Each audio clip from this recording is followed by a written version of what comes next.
Hey, Video Boy's here. Good, excellent. We're under 80 seconds. Oh, excellent. That's even better. You know, the really cool part about being wireless mic'd is when you mutter to yourself something insulting about the person over there, it gets blasted to the entire room. Oh, God, what an ugly motherfucker. Oh, Jesus Christ. What happened? Do we want to ask him what happened? Anyway, all right, so we're going to do the thing with that. We got death things there. And we have 1, 2, 3, 4, 5, 6. So you'll all get a fine amount of time to speak. What are we talking about? Fantastic. What are we talking about? Well, today we're talking about what the National Vegetarian Council can do for you. You think so? Okay. So I guess is this it? Are these thunderous crowds? Okay, thunderous. Can I get thunder, please? Thunder. Yeah, the video can't show this, but what we're going to do is we're going to Photoshop in, heads, shadowed heads underneath all of this. But I do appreciate all of you coming here, especially during dinner time, which is not an easy time to come here. All right, well, welcome to the Notacon Hacker Media panel. What this is, and these guys all have their ears pricked wondering what the hell this is, we're just going to go over a quick review of some of the aspects of running a technically oriented media program.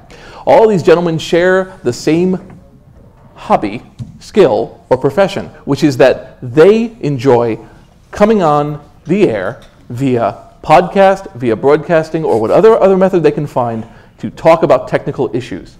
My name is Jason Scott. I'm the moderator. I promise I won't dominate. Let's get an introduction from each person. Your name? Drew. Drew. Yeah, I'm Pony Boy. Pony Boy. Low Tech Mystic. Low Tech. Zach Campbell. Zach Campbell. Slick Zero. Slip Zero. Droops. Droops. We also call him Nancy Boy, but he prefers Droops. So there you go. All right. So, as I understand it, most of you are on shows. Some of you might primarily be guests. So, in an opportunity to just quickly promote yourselves, if you're on a show, what's your show? Dial-a-dork. Dial-a-dork. I'm on Belcore Radio. Belcore Radio. Ninja Night School. Ninja Night School. The Packet Sniffers. Packet Sniffers. BaseNet Radio. BaseNet Radio. Twat Radio. Twat Radio. So, I guess the first question, of course, is, and any of you can answer this, would be, where did you first get the bug to decide to do a show? Just take the mic, hit the guy who tries to take it from you, and go ahead. Well, actually, I started not even online. We were just kind of surfing channels one day and found out that we had a cable access station. And I thought, man, this really sucks. We could do something kind of tech TV on here. And we were just kind of tossing around names and the screensavers are funny. Haha. Oh, well, we could be the Packet Sniffers. And we just started editing up shows, and then it was about 3 or 4 months after that, then we decided, well, we could put it online too, and then that's when we stumbled into this whole mess. And that's been about it from there. I probably speaking for most of the other people here too. I do an internet radio podcast, whatever the hell you want to call it. And I was really just inspired by, mainly by a show called Radio Freak America, which was kind of more or less the inspiration for 90% of hacker radio shows that you hear now. And I think that probably most of these people are probably in the same boat as me, but... Yeah. Yes, there's a show called Radio Freak America, which broadcast from, what was it? Was it 2002? No, they went into 2000. Yeah, 2002 to 2004, I think. Yeah, 2002 to 2004, mostly run by a gentleman named Dual Parallel, who lives somewhere, which you can never figure out unless you actually listen to the show, and then you know exactly where he lives. Yeah. Who was blessed with a beautiful voice and an ability to be interested and astounded at all manner of technical knowledge and act like he was learning just along with you. And he was, in fact, an extremely inspiring person. I had the pleasure of being on his show a few times myself. So, when you put together a show, are there any subjects that you particularly enjoy speaking about that you think your particular brand of show really helps people either learn about or know?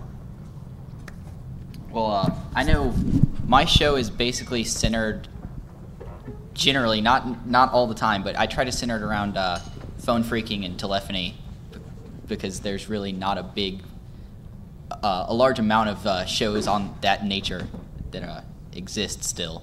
But Ninja Night School is mainly focused around just obscure knowledge. As hackers in general, we all are. This whole thing to the average person is very obscure. You go to, tell any kind of like hex or anything like that, the average person, you just lost them. So also with obscure knowledge, you're not. Okay, we're not just limited to just technical obscure data. There's all kinds of just obscure and interesting things that surround us in our world. So I wanted to give back to the community somehow, and not necessarily being an extremely elite or technical person. I chose to do so by covering other obscure topics that I could bring that I think people in this community would also enjoy knowing about. Well, just like low tech popped out, it's kind of important, especially when you're doing this, not to just oversaturate it with technical content. There's just a lot more things that you can pop the top to and learn what's under the covers. And what I like to do is preserve dying and old technology. If you've watched the Packet Sniffers, you know that I cover Commodore 64 hardware quite a bit. It's kind of a dying thing. The 8-bit generation is kind of fading fast, but there's still a dedicated scene that's still pumping out a lot of stuff new. So it's just one of those obscure, realms that a lot of people aren't too familiar with, or, well, that's about it. Well, let's see. Right now, the show BaseNet does primarily just tech news, but we like to comment on that from kind of a hacker perspective on it. That's about it. We kind of got fed up with a lot of the podcast shows that are out there that are like, okay, I had this for breakfast, and the other day we went to Best Buy, and my dog's kind of funny looking, and yada, yada, yada. And we said, we ought to make a show that's just like 5-10 minutes long and just has one simple topic, or maybe complicated topic, one central theme, and someone just talks about it. And that's what we do. Now, it's funny because when you bring that up, you're actually mentioning some of the classic podcast/hacker show. What would be the best word for it? The stereotypical ones. It's kind of funny that people would think that this particular subgenre, which is relatively new, probably only like 5 or 6 years of this particular brand, already has its own standards, its own stereotypes, and its own problems, so that you end up with a show in which the person first apologizes for the show not being on for a long time and then starts to argue about what he read on Slashdot today a lot, and then says, I just bought this item. It was really good. So, are there ways that you find that you try to break out of these? Because certainly you listen to each other's shows and you listen to other shows that aren't made by the people in here. And so, are there any tricks or ideas that you come up with in your shows to break out of the mold, as it were? Yeah. I don't know how things are where you work, but every place I've worked, it's always been that the IT office, where the network administrator or the hardware guys hang out, is sort of a place where people congregate to find out about computer news and computer knowledge, because people are always coming in saying, my computer's broken, or this is happening on my computer at home. And that's sort of an interesting, unique dynamic to have, the technical and the business people mixing and, talking about this. And that's sort of the model that we've done for our show, is to try to emulate that IT office. And try to have a conversation that's sort of like what you would have in that kind of office, and try to bring the technical information to a wider audience.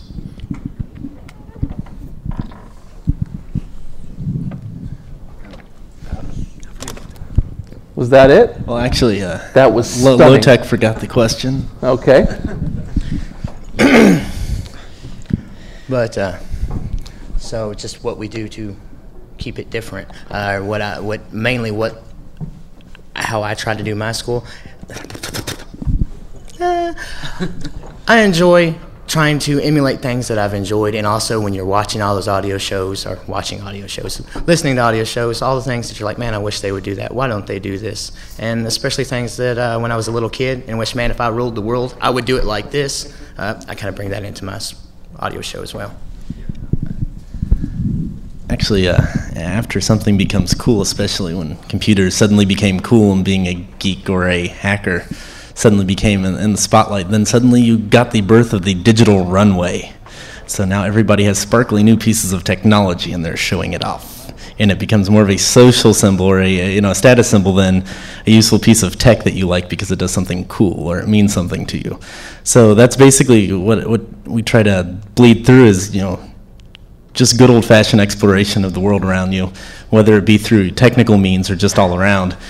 We try to break, the very shallow, paper-thin facade that is pop technology anymore. And we try to just, be real about everything. Not to talk about my show personally, because I think it just kind of fits the mold of basically every hacker radio show you would listen to. But are you proudly declaring you're being part of the average? Yeah, I can't deny it. Excellent. Embrace the mediocrity. Yeah, but actually, Low-Tech's show Ninja Night School, what really it's one of my favorite shows to listen to, simply because of it's not just like, here's this, we're going to talk about this, and that's just all it's going to be. He puts a lot of actual plot and acts in his show, and has storylines that go in and continue throughout episodes and interesting things like that, which I think is really unique in I've never heard a show that has stuff like that in this kind of genre. But okay, well then let's break your skulls open. Certainly in the amount of time that you guys have been doing shows, I know some of you have been doing them for years, some of them less for a few years.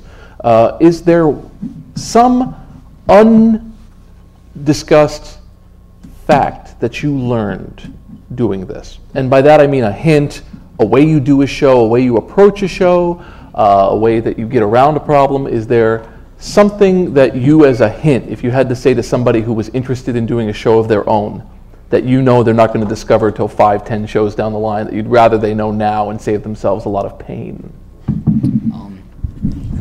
Make sure you don't encode your shows in really, really, really high files. Make sure you don't encode your shows in really, really high files. Yes. Always trust your beautiful microphone thing. There you go. Yes. The first 5 or 6 episodes of Belcore Radio, that was the first time I'd ever touched an audio editing program. And we released them, and they were 75 megabytes for an hour-long show, which I think now we get them down to 12. So that just made me feel like they were classics. Yeah. It took you a long time to download them, so they're good. I was getting the Pioneer Gold version of your show. Tap Boy. Well, there's lots of things to tell people.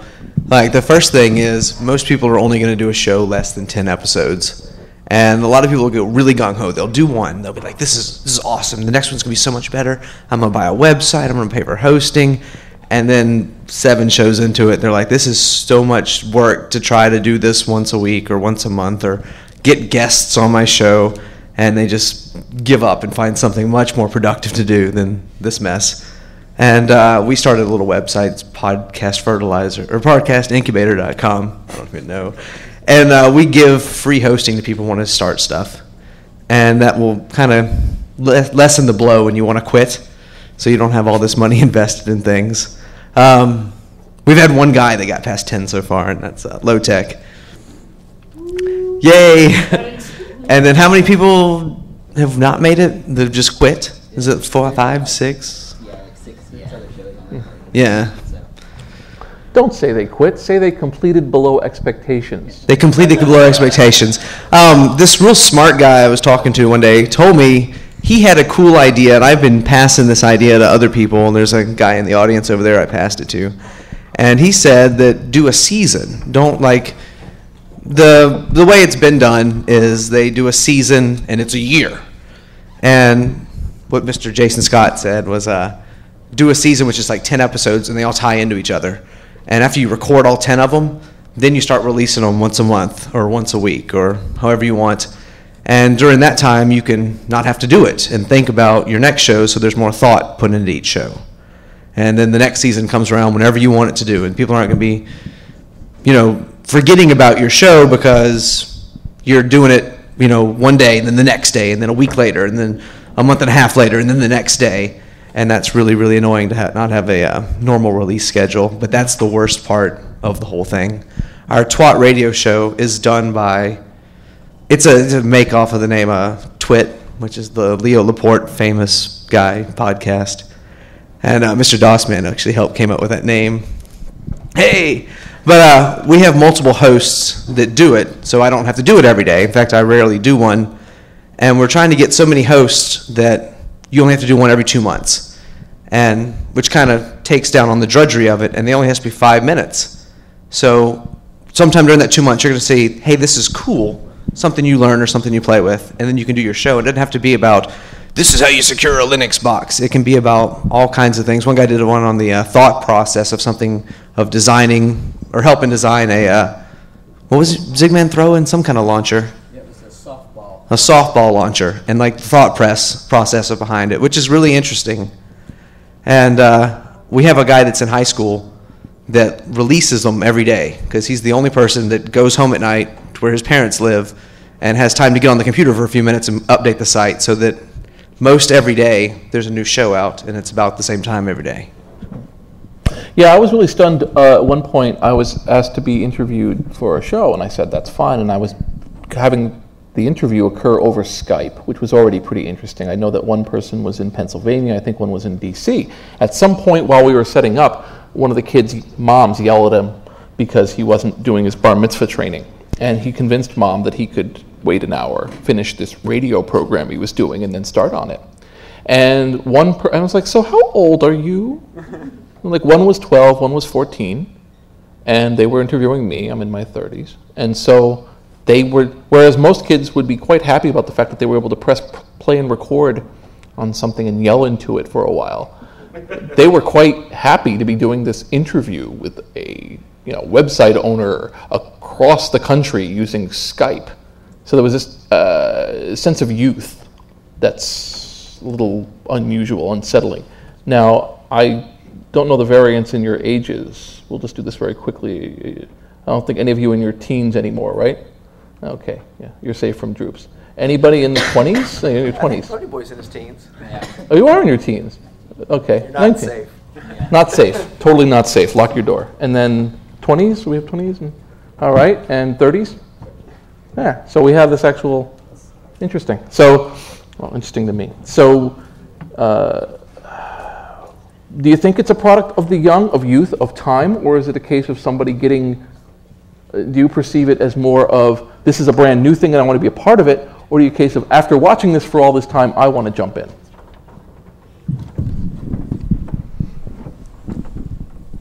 I don't know. I almost would think it would be more of with the younger crowd, that when you're young, you've got all kinds of stuff to say and you want to say it. So that might be part of it.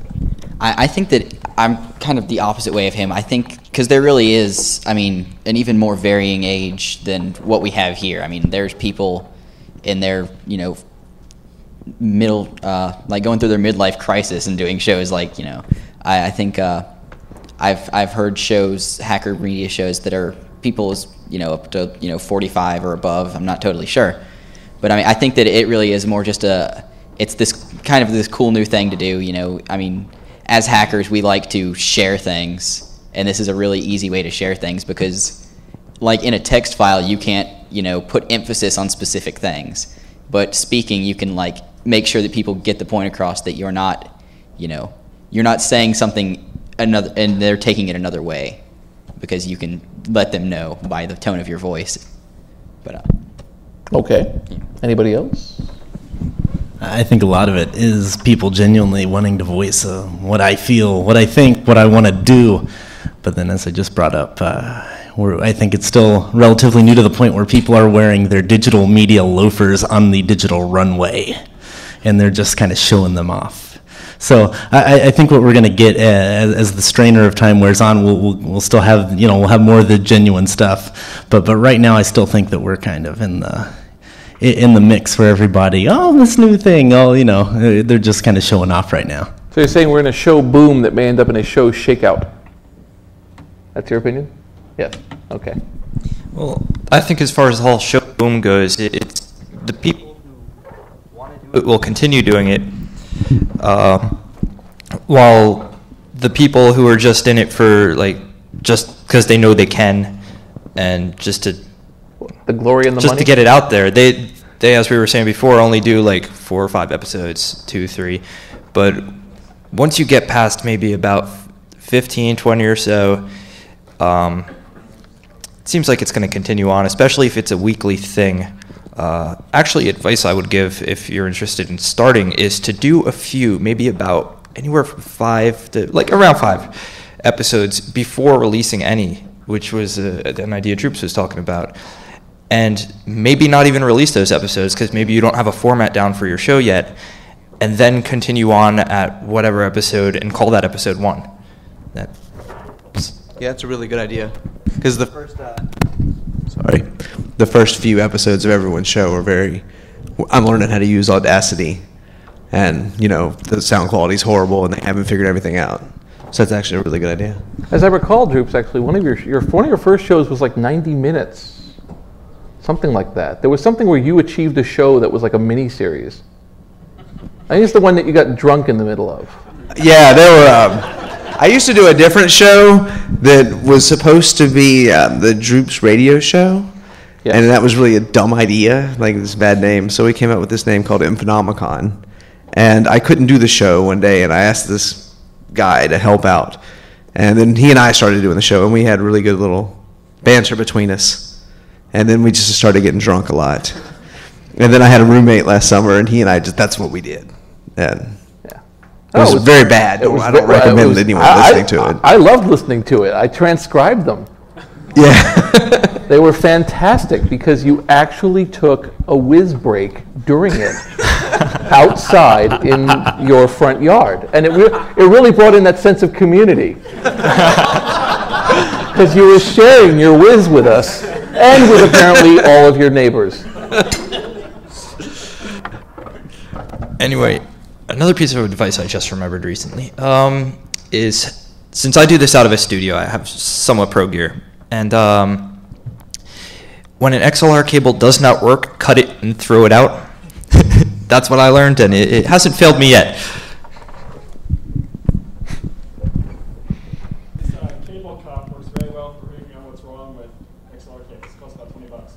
That's Cable Cup, $20. I have to agree that one good way to keep your podcast going is to use alcohol. Because, if that's the day when you sit down and have a couple beers, that, really helps you stay with it. One other thing that we do is we have about 12 or 13 people involved in our podcast, and we have one guy that's the MC. He's there every week, but, then the cast is pretty much rotating. So if you don't feel like doing it one week, you just blow it off, and it doesn't matter because, there's a whole roster of people that are available. I think it's also more interesting for the listeners because it's usually not the same combination of people more than once in a row.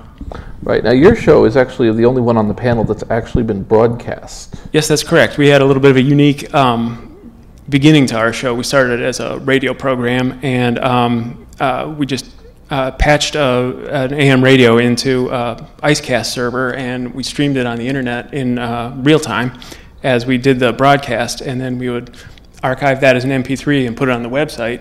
And then we figured that we were just an RSS file away from a podcast, so we go ahead and do that. And over time, we just decided to drop the conventional broadcast and do the podcast only. Did you find any kind of marked difference between working for a broadcast environment versus your podcast? Did your show change significantly? Not at first. It took a while for us to, get the hang of doing it in a different format, but it's certainly more laid back. We don't have time constraints. We don't have to take breaks at certain points in the show. On the air, we took a lot of calls from people calling in, and that was obviously a lot harder with the podcast. So that part of it went away. But to compensate for that, we came up with sort of weekly features that we wanted to do. And so we have like this menu of weekly features, and just like the contributors, those vary from week to week too. Maybe we have 15 different topics that we'll talk about, but we'll only get to 3 or 4 or 5 of them in a given podcast. So, one of the things that one would think would be markedly different between broadcasting and with that would be the discipline. Do you miss the discipline? Maybe the listeners do. But it's easier for us. It's more laid back to not have any of those constraints. So, do you guys think that the show is done for yourself or for your listeners? Like I said before, we try to reproduce that atmosphere of the IT office in a medium-sized organization. So we really do it for ourselves and for the people that we think would enjoy that type of thing. And, the listeners just, we get feedback from the listeners. They say they enjoy it. So I don't know if it's a self-selection problem, but the audience we have seems to enjoy the format we have. How about the rest of you? Do you think that you primarily do it for yourself, to give yourself a voice, or do you do it because you think that there's this gap that these people that you haven't met need to have from you? I think, and kind of in the same way as him, I think it's a little bit of both, like a combination work. I mean, I do it for myself because it's a lot of fun, and I like to, be able to just talk about whatever the hell I want, and just really do whatever I want, and people will possibly enjoy it. But I also think that it is kind of, I started my show because I felt that it was important to talk about things like I said, like about phone phreaking, because there really wasn't, when I started the show, there wasn't a big outlet for this kind of information, and I found out that was because there's not really a lot of news that happens like weekly in this kind of field, and so it's kind of gone down from the telecommunications talk from there. But I think it is kind of both for me to have some fun hobby to do, and then for other people to be able to enjoy. But anybody else have an answer different than that? My show is done totally for me. I do it because I enjoy it like almost nothing else. And the day that changes will be the day that I no longer do any more ninja night school. I enjoy just running around the house, driving around in my car. I'm making all kinds of noises. I'm talking to myself. I have a blast. I live in my own little world. So I figured, why not record a little bit, and then I can actually layer in extra sound effects, and I can, increase the, spontaneous and wonderfulness of my own little world, and I can share my little world with you guys. And the fact that there's actually people out there who download it and enjoy it, that blows my mind and humbles me more than anything else. So, it's really just for me, and I enjoy doing it because it's fun. So, and the fact that people download it and enjoy it is just, that's the cherry on top. Well, I kind of had that whole speech under the table here, and he just read it and took it. Actually, if anybody's seen the Hodgepodge that is our show, it's anything and everything that interests us, that we have a lot of fun to do. That we have a lot of fun doing. The spontaneity of it is pretty much just how our everyday life is, what we do, what we take apart, what we build. And the fact that, there's other people that are totally into it and actually take the time to respond to us and keep egging us on really adds a little extra something to the show. But we're not a catering service, so if there's something that people want to see, well, then do your own thing.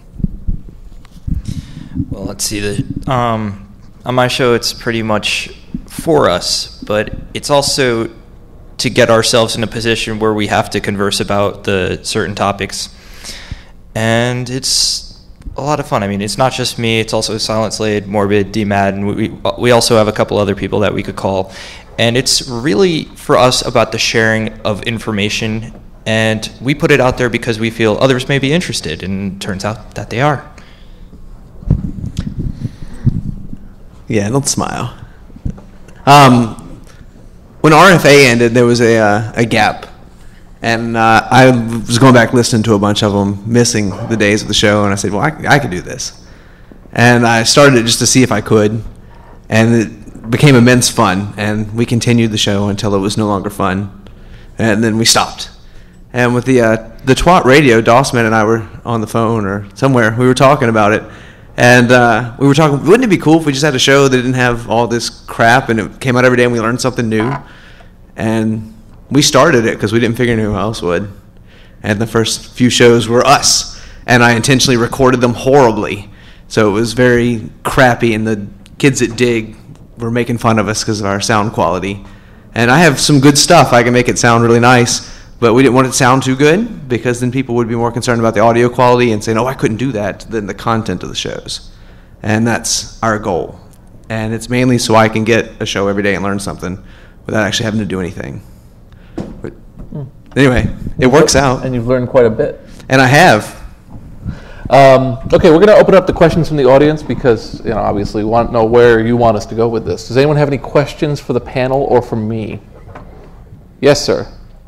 So the name Twat. The name Twat. I understand the play on Twit. Have you experienced any resistance, problems, criticism, that kind of thing? Other than I noticed, because I actually just got it through iTunes Yeah. Thursday, and it's T star T, right? They take out the W and the A from it. Oh, do they? Yeah. That's pretty hardcore. Steve Jobs is scared of you. We will not speak of it. It does stand for talk with a techie. Right. There you go. Or does it? Mainly, we were just trying to come up with something that was like theirs to kind of poke fun at them, and that was the only word we could come up with. Well, I figured that, but I was Yeah. wondering what kind of... Well, Besides, of course, the crackdown by Apple. well, we get a lot of crap other than the Apple muscling around. People are all the time complaining about it. The audio quality is crappy. You don't have Kevin Rose on the show. Why would you call it this? You're just using twit to make yourself famous. Do you think people are going to mistype twit and get twat? It's like, no. And I've actually gone through the internet and searched for this crap. And But the third or the fourth show, they usually catch on. Yeah. If you're going to be complaining about stuff like that, we probably don't want you to listen to the show, because I don't like whiny people, and I don't want to have to deal with them. What's up? Are you getting into this? Yeah. What's that? I know there's a lot of women who would slap me if I said that. Yeah, it's a yeah. Yeah, that would actually be a function of the maleness of a lot of the hacker shows. There are not many female hacker radio show producers. It just works out that way. And I'm sure if there were more, they would be listened to. One of the things that kind of struck me as I was listening to Twit was the way Leo Laporte and some of those folks enjoy getting together and talking about stuff. And I think Droops had kind of the same idea at the same time. Was it'd be nice to get some of us conversing on a regular basis, talking about some technology and stuff, and having a regular program like sort of the well-organized folks do on that side of the house. And Well, they pay their people to be on the show. Oh, really? Or they buy them equipment, things like that. Okay. There's monetary reasons for them to get people. I wasn't aware of any of that. Yeah. So, okay. The money. I've noticed they've gone, they've kind of gone sellout too, because the last Security Now had tons of ads, sponsored by. And Well, I don't think any of us. Right around the corner before it does that. That is worth noting. I mean, how many of you, What's if that? somebody came to you and said, "Hey, we're doing Oh, I'm guerrilla sorry. marketing. How about if you guys give us some ads?" You don't mind that, do you? What would be your response? I'll hit all of you. Yeah. Go ahead. Say that you get this say NVIDIA goes to you and says, "Look, we just want this 15-second spot before your show. We'll even record it professionally for you and give it to you with your show name." Yeah, I mean, personally, I don't see a point of it. I mean, I think that it's like I guess if you want to make money, that's cool, but generally speaking, hacker radio stuff, it's just like, hey, we went and got Audacity, which is this free audio editing program, and we're just going to kind of make this thing and give it away. But I actually wanted to respond to his question a little bit about whether there's been negative aspects from the name twat. We actually have one of the guys who helps us run the whole thing. He actually put on his resume or an application for getting a job at an ISP that he's an engineer on twat. And they were like, okay, so what's that? And it actually helped him get a job. So we usually use TWA Tech. Yeah. There you go. Yeah. There you go. Transwestern There's your- Airline. Yeah, Twat Tech. Well, let's see. If NVIDIA asked me to sponsor maybe a 15-second thing on my show, I would have to say that maybe if you put accelerated graphic drivers on so I could run them on Linux on my Apple PowerBook, maybe I'll mention you for 5 seconds. I mean, I wouldn't do anything. It would just be part of news that, hey, they came out with this finally. That's it. The second you have advertisers, you're going to have to do what they say. And then when you're doing what someone that's paying you says, it's a job. And this isn't a job. Yeah, It's an adventure. I come to the same conclusion that once it becomes my job, it is no longer my passion. Therefore, I cannot put my heart into it, and I'm not going to make anything creative anymore. But on the other coin, if the residuals are going to enable me to quit my job, ride a Shetland pony, and eat Jell-O all day long, then by golly, I'm going to do it, and I'm sorry. Never discount the power of the pony Jell-O. I most likely, the money would be extra coming from whoever the sponsor may be. So if I'm suddenly not doing what they want me to, then okay, stop paying me. I don't care. Yeah. Fired at a job. They don't like it. Tough shit. I was actually rather surprised that Duel didn't get picked up by G4 or something, because he certainly had the talent. Now, it's worth noting the Digital Dog Pound, because what you have there is this site, Digital Dog Pound, which is a forum and a wiki and a number of other resources that people started to work together on. And I know that when I observed it, that a lot of times people would be driven into doing shows because others would make comments and then put them up and say, what do you think of this? What do you think of this? And well, you know, it has its ups and downs, its politics and its wonder, but you know, did you find a community?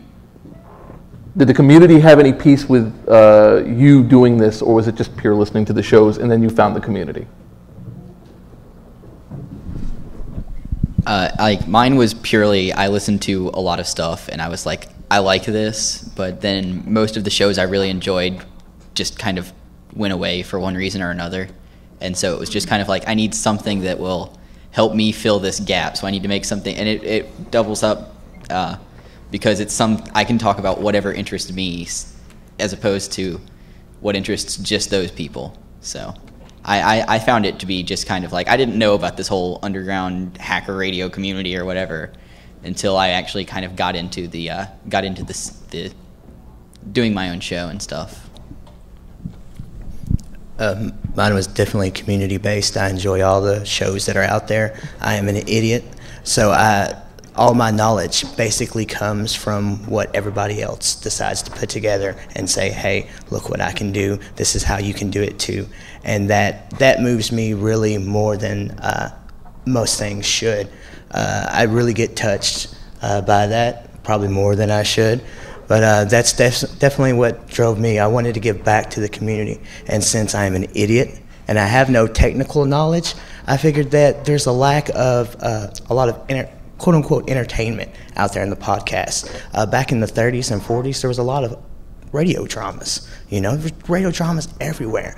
And so many sound effects. And, you know, you close your eyes and you sit back, you were there. You know, you're just the shadow, what lurks in the heart of men, you know, you were sucked in, and there's none of that out there.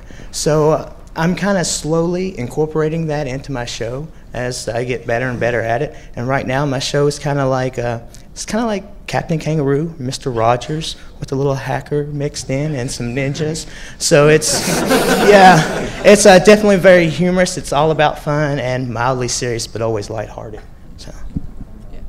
Nothing is leader than Mr. Rogers and Ninjas. I just wanted to point that out. That's what makes his show great. My trolley is now controlled by Wi-Fi. Well, actually, when he was talking about 30s and 40s radio serials, I was really thinking about The Shadow. I wasn't thinking about like the Little Orphan Annie serial or anything. You know, sorry, nobody listens to radio serials anymore. Never mind. You keep raising your hand. What would you like to ask? I had kind of two questions. I mean, you guys both said, you all said that you didn't really want to work, you know, for money. You know, you enjoyed it, but I mean, at the same time, the video wanted to pay you, you know, say that your show was sponsored by them, that, you know, they would pay you or buy you equipment or something. But at the same time, I mean, it would just be for like a limited number of episodes, and they in no way, you know, enforced, you know, what they wouldn't stop you, and if they tried to, then you could just. All that I personally would offer them is a very, I'd offer them an in-depth look at their product. If they're going to give me money, they're going to give me product, and I'm going to review it and show people something cool that they can do with it. Now, if it's a crappy product, they're going to get a crappy review. They're not buying my, you know, they're not buying my opinion in any sort. At the same time, I mean, it's not your job. Well, I'll look at it as a contract basis. They're basically I would be contracting my services to them, but you know, so basically I wouldn't be hired under them. If I really didn't like it that much, then they can go somewhere else. But if they would like to be shown on the show and really have their product shown in a realistic aspect, if they'd really want me to show everybody exactly what they have to offer, then that's what they'll get. And if they don't, then they can walk and you know, pitch it to another fanboy that'll sing their praises for some cash. I think my answer might be a little different because of all of us up here. I think our show is probably the one that would take the money. We do it for fun. We do it anyway. We've been doing it for over a year without any sponsorship. But if somebody wanted to give us money for a spot on the show, I think we'd take it because that's a nice bonus. It'll pay for beer or whatever during the show. I think a more interesting question is not so much NVIDIA or someone else like that, but what if it was Sony around the time they came out with their rootkit? Probably all of us talked about that on our shows and had our harsh opinions of Sony.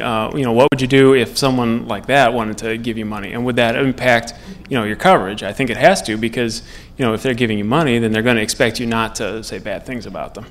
So that would be a tougher call. Mm-hmm. That's kind of the same. I don't want to take money and be contracted by someone if I'm going to find out later that their product sucks, or that just because that would keep me from being able to honestly say what I feel about a specific product. And I mean, in my opinion, like if you're getting paid to do your hobby, that is when you've sold out, in my opinion. I mean, no offense to but I mean, Oh, the seating's great. Yeah. So Rick is a sellout, and everyone must stone him later. That's fantastic. The idea is to engage and embrace your audience and make them feel at one with your... Except that guy. Except for that guy. I get it. So the key is really to build and embrace the audience by attacking another member of the audience. All right, I'm just learning the Pony Boy way in 5 steps. Step 1, find an enemy. Go ahead. Was there any? Okay, yep, we're all on the up, down, sell out. Excellent. Okay. Are there any other questions from the audience? Don't want anyone to feel locked up. Oh, look at them all. See, we've stunned them into happiness. The pure wattage of hacker media power up here is very interesting. By the way, I can say that as somebody who has been approached by advertisers for textfiles.com and a couple of my other sites, I generally unequivocally tell them to fuck off directly, usually with a huge stream of profanity and linking them to an essay about why I don't take advertising. Half the time they don't respond. The other half, they proceed to explain to me why I'm an idiot. So, I mean, I've seen that realistically happen, and a lot of that, from my point of view, is just simply from the point of view of that, first of all, in my case, it opens up liability, because I am in some way selling the products, none of which are really mine. And the other reason is that I find more often than not, it's simply because they haven't found the methamphetamine ingredients. So once they do, they're going to be very angry at me, and they're going to tell me that I wasn't what I claimed I was by being me, and not do it. And like I said, more than once I've been lectured to by somebody who makes money saying, dude, welcome to the real world where we do this. In fact, believe it or not, I was actually pursued by someone about the BBS documentary about dramatizing it and selling a script based on it. Not unlike the Dogtown Z-Boys movie that came out that was a documentary and then became Boys of Dogtown. Same idea. Boy, would that have been a bad movie. But I also told him very bad things, and he was very angry. So anyway, that kind of actual thing, because a lot of times people hear this stuff and they'll say, well, these are relatively small audiences, who would go for them? And the answer is, you'd be surprised, especially in today's fragmented world, that yesterday's Hacker Media show is tomorrow's possible new slot on G4. And that in a move desperation, they'll say, let's do Up All Night. Let's try to do something like the Adult Swim guys. Let's just get anyone we can to go into the 2 to 5 slot hour and take a risk. And so these questions actually do come up to you over time. Anyway. All right, so there's no questions there. Now, I know you had one. Oh, look, Bumpies. Okay, yep, what? What do you think is the most difficult challenge for running your own show? You've been obviously all doing it for a long time, and you must have hit that moment where you were considering whether you can continue on or not. Most difficult challenge of your show? For me personally, the most difficult challenge initially was hosting, finding a place to put the show. Because we started out, a friend of mine was like, yeah, sure, I'll host your show on my server or whatever, not expecting anything big to come out of it. And the first few episodes, we got a lot of downloads and ran his bandwidth out. And so he was like, yeah, I know I told you I'd host it for free and everything, but I'm not, and you have to pay me now. I'm not going to host it, and you have to pay me for everything you just used up. Yeah. Let's see also the 75 meg per show download. Yeah, I mean, it's basically, but I guess if you catch on to the smaller file size, it won't be such an issue. But finding, I mean, I still haven't paid him for it, but yeah, I still talk to him. So, I know my biggest challenge is just the real world, seeing as how most of the time I spend in my own personal world, which is much funner than y'all's. Just trying to find the time between work and all the other stuff that you've got to do to actually live and continue living. Finding time to sit down and do all the silly stuff that I do. Well, actually, one of the things that I had to struggle with, which I still contend with, is stage fright, camera shy, things of that nature. So actually, if you watch the progression of our shows, I more and more warm up to the camera. So actually, it's been very therapeutic for me, and I've had a pretty good time. Also, negative press is not good for anybody, even if you're doing a project for yourself. And we got a little bit of that. And you know what? A very drunken uncle of mine from Southern Indiana, wearing a mullet, gave me a really good bit of advice, and that's hold your head up and keep on trucking. And it holds true, actually, sadly. And then we sang Billy Ray Cyrus. That's the kind of knowledge that you can take with you through your whole life. Everything works that way. Anyway, let's see. The biggest challenge for my show had to be it involved hosting, as Ponyboy mentioned, but it also involved DOS and a $2,600 bill. Something like that, which was never paid, and I never heard much more from it, so it was probably the hosting company was probably a scam. Don't use Kanaka. It's really hard to get somebody together, like we were talking earlier, unless you're paying them. Be here at this time, and it's really hard to get 2 or 3 people, or some people try like 5 people, and that doesn't work out at all. And involving that, the seriously hard thing we've had is content, is you want to have something that's interesting. And the number of listeners matters to a lot of things, but it really doesn't at all if you're just doing a bad job. So content is the number one thing we don't have trouble per se, but just what we work with. I would have to agree with Droops because, the first person ever, that man right there. If we have any tickets, give it to him, please. One agreement. Will someone second the motion? Well, I've noticed shows like Off the Hook has just turned into psychobabble ranting about politics, and you know what? We want content. We don't want just bullshit. People screwing around and talking about politics all day long. And if you want that, you know where to go get it. So you're saying Off the Hook has lost a fan? Politics is good, and it's part of the hacker community, but kind of on the same line of thought. Personal challenge, I think, for myself and Zach is the show doing video takes so much time and effort that I found the last 2 years I've done a lot fewer personal projects like we've had on the show, just because it takes so much effort to do the show.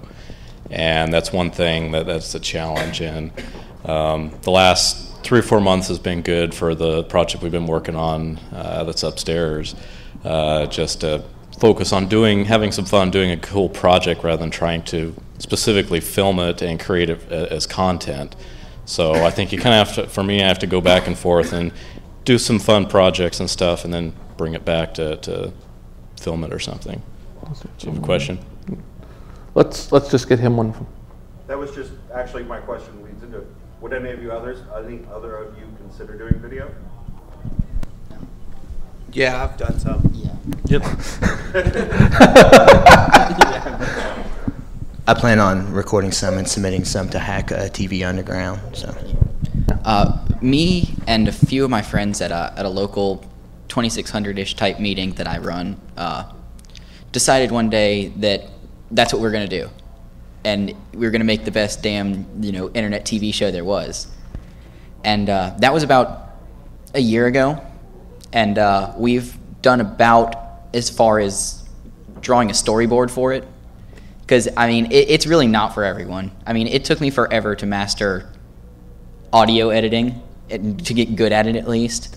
And I don't know, video is just that it's a an alien technology to me. I have a hard enough time, making sure I have the right, codec and downloaded and installed or whatever to watch some videos online or whatever. But I don't know. That's a technology that I don't really see myself being able to get into decently, at least. But Okay, you two are the last question. Go ahead. Okay, I have kind of a question wrapped in a comment. Like you guys In an enigma? G4 TV, like as in the commercial known media center for all these technological shows, and you're all on Hacker Media, pretty much. Yeah, hackermedia.org is the website to find out everything. And I know that Droops has already started SWAT, which is like randomly having different hosts do the same thing. Have you ever considered taking like all the different members from a Hacker Media thing and kind of creating like your own subnetwork, or do you think Hacker Media already is like an internet version of like G4? Oh. That's you, buddy. Yeah, I have to really point out that Droops has been quite, you basically have two people who have been doing a lot of spearheading organization. And that would be Stank Dog, the Digital Dog Pound, and Droops, who's here. Both of these people turned around and, while they did their shows, also turned around and started to try to build some level of step ladder and say, okay, well, here's a bunch of slots we need you to fill. Put a show here, put something here, tell me something here. And if you can't do your own show, do your own show with me. Go with here, and let's add this thing, and what else do we need, and so on. And that's not a question. In any culture, there's only a few people who actually ask that question. A lot of guys want to drive the cars. Not many want to figure out, hey, maybe someone should keep a list of where we get the parts. They want to do their little thing, but they don't want to say, okay, how do we work on it? So Droops has definitely done that, and Stank Dog has done that. Anyway. Shoot, I forgot what we're talking about. I do that. It's Yeah. It's the Jason Scott memory ray. Ooh. I don't think we have a broad enough audience to do that and have our own little media thing like that. I really consider Hacker Media to be the central location, because everyone that I find that's doing a show, and I say, hey, here's an account on Hacker Media, post your stuff so we have some content. And everyone's like, wow, oh yeah, heck yeah, we'll put it on there. And hopefully we give them a bunch of hits. We've had 20,000 hits on the site in the last 5 days. But that's with the RSS feed every time someone boots up their computer or iTunes wants to check or some website wants to hit it. So it's really, really hard with our crappy one-in-one stuff. Don't use one-in-one. To determine what those are all for. I mean, it's a good number, but we don't know what it is. And like Infonomicon Radio stopped like a year ago. I don't know, maybe half a year ago. And we still get like 2,000 hits on the RSS feed every week. And that's just people have looked at it and said, oh, this is cool, and never removed it. And every time their podcaster client runs, we still get hits. So it's really hard to judge what we have. So we have a really smaller audience than 20,000 hits in the last 5 days. We also had that great experiment known as Freak Factor. It's one of the finest ideas I've ever heard of. Oh, yeah. How many people here, who here is familiar with Freak Factor? 1, 2, 3. Freak Factor was an experiment. Now, it was a very interesting experiment. The idea was, let's set up a conference with absolutely no moderation. Let's record it for 2 hours. Surely something good must come of this. This Freak Factor is, and I was actually hoping this would get brought up, but because I love to talk about Freak Factor. It was the best and worst idea ever. Freak Factor was really cool because it was like, let's get all these people, and we're running out of time, so I'll make it quick. She was saying, you suck. Oh, okay. But yeah, it was basically, you have all these people, and they're just talking about anything they want. Just completely free-flowing thought. Like, there's no kind of mediation behind it, no kind of specific thing. It's just whatever people are interested in right then and there. Calling Walmart. Yeah, but it turned into, the first episode, they were kind of like, well, we don't know what to do, so let's make prank phone calls. And so then every episode, I think they only did like 12 episodes. Yeah. And they were each actually about 4 hours long. Each episode ended up being about 2 hours of them trying to get on various Walmart PA systems.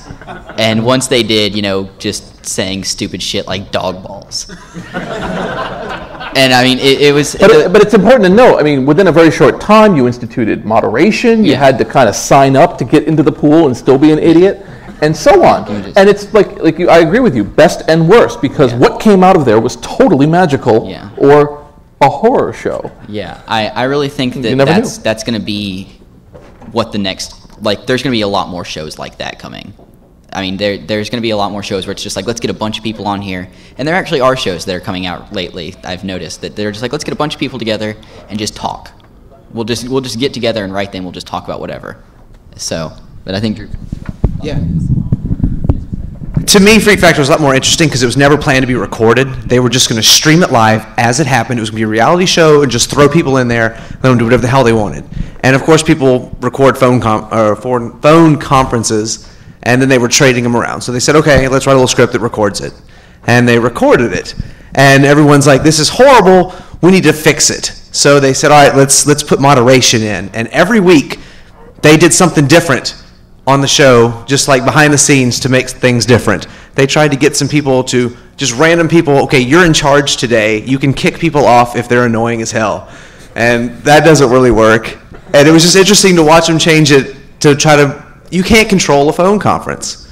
And especially with people calling in, they just want to prank call Walmart. You can't stop that. And it's just really fun watching all that as it took place. Well, there's something to be said for that.